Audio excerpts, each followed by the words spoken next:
This is the Epoch Times. Welcome to Epoch Audio, showcasing the best journalism covering news, culture, and society, addressing issues overlooked or avoided by other media. For the text version of this and more articles providing truth, tradition, and hope, please go to theepochtimes.com.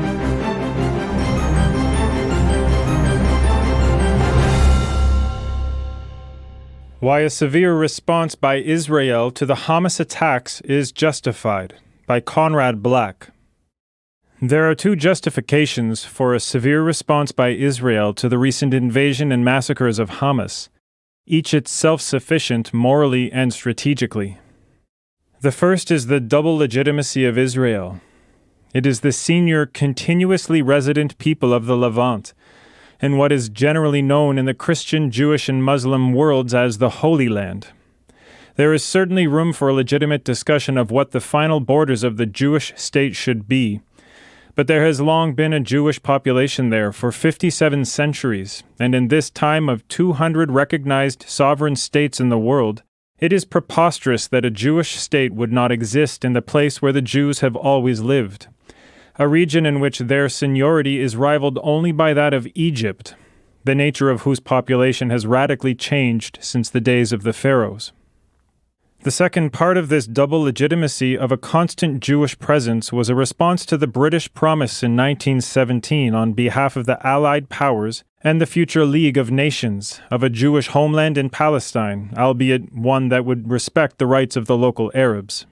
In 1948, the nations of the world created Israel as a Jewish state. This was the decision of the United Nations, successor to the League of Nations as holder of the mandate for the area, and of all 5 of the Permanent Security Council members and principal victorious powers in the Second World War: the United States, United Kingdom, USSR, China, and France. The legal and moral foundations of Israel are further strengthened by the fact that all those in the international community who participated in the founding and recognition of Israel as a Jewish state explicitly recognized that the absence of a Jewish homeland had contributed to the unspeakable and genocidal murder of more than half the Jewish population of the world by the government of Germany and its satraps in the previous decade. Germany, an apparently civilized country that had long been relatively accommodating of Jews.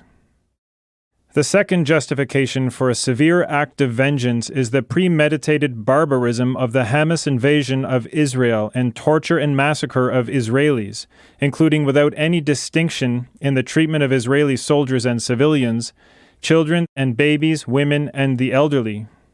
The conduct of Hamas is in no sense morally superior or significantly different to that of Nazi Germany, either in its persecution of the Jews and other perceived enemies, or its treatment of Russian prisoners of war and civilians in the Russo-German War of 1941 to 1945. It appears also to have been even more barbarous, though again obviously on a much smaller numerical scale, than the most heinous crimes of the Japanese in China between 1933 and 1945. Hamas has thus aligned itself with the perpetrators of the greatest war crimes in the entire history of the world. It is possible to find comparable outrages in the medieval and the ancient world, but those were unenlightened civilizations. And unlike Hamas, it could not be said of them, as Mr. Churchill said of the Nazis, quote, "The long night of Nazi barbarism is made more sinister and more protracted by the lights of perverted science," unquote. Whatever anyone may think of where the borders of Israel should be, and even a civilized person deluded with the untenable notion that there should not be a Jewish state of Israel, the utilization by Hamas of sophisticated weaponry and techniques to detain, torture, and murder is a crime of unmitigated evil. As everyone has agreed, the Hamas assault was an extremely well-planned and executed military operation. They managed to paraglide behind and then subdue the Israeli guard posts near points on the border through which they then swarmed, led by bulldozers. Film and well-corroborated accounts confirm the hideous barbarity of the Hamas incursions.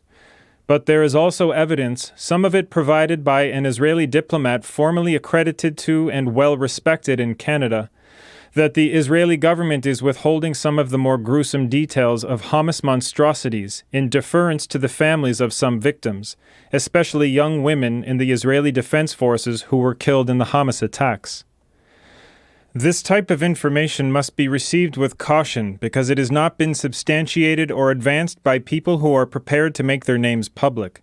But I can say that the sources are of impeccable credibility on their past record, and what is recounted is entirely believable on the basis of the indisputable playbook of Hamas generally, and certainly last week. With these caveats, an Israeli Defense Forces doctor recounts that he was asked to provide an autopsy for 24 young women in the Israeli Defense Forces who were the garrison in an observation base near the Gaza border and were overwhelmed by infiltrating forces and subdued. The doctor reported that many, if not all 24, had been raped and had their hips and legs broken and their eyes gouged out, and then were killed by gunfire discharged into their vaginas. It is as distasteful to me as to the reader to record and contemplate such horrors, but this account is firmly attested to, albeit by someone who wishes not to be identified because he is violating his orders as a military doctor. These allegations demonstrate that the purpose of Hamas was not just to startle Israel and disconcert it with evidence of the vulnerability of its borders, or even to take some hostages and kill over 1,000 Israelis, but to engage in the ultimate excesses of personalized terror. There is no question that outrages similar to this occurred, and there is no good reason to doubt that the revolting description just recounted is true, and all such acts have only one possible purpose: to terrorize and disgust the population of Israel. It is to avoid furthering those ends that the Israeli government and high command are apparently withholding some of the more gruesome accounts of the horrible crimes of Hamas. As a founding member of the United Nations, Canada was a co-founder of the State of Israel, following logically upon its status as one of the liberating allied powers of Western Europe.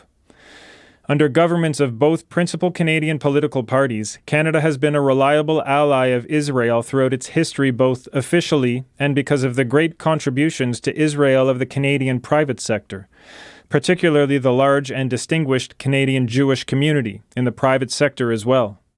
One of the most outstanding addresses ever given by a Canadian Prime Minister was Stephen Harper's to the Israeli Knesset on January 20th, 2014, which he concluded by saying that Canada would stand with Israel through fire and water.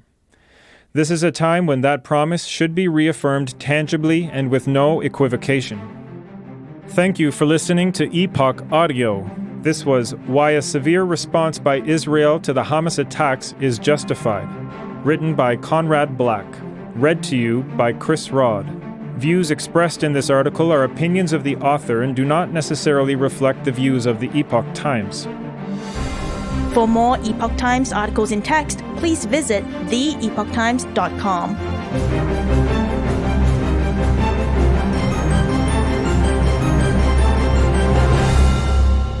This is the Epoch Times.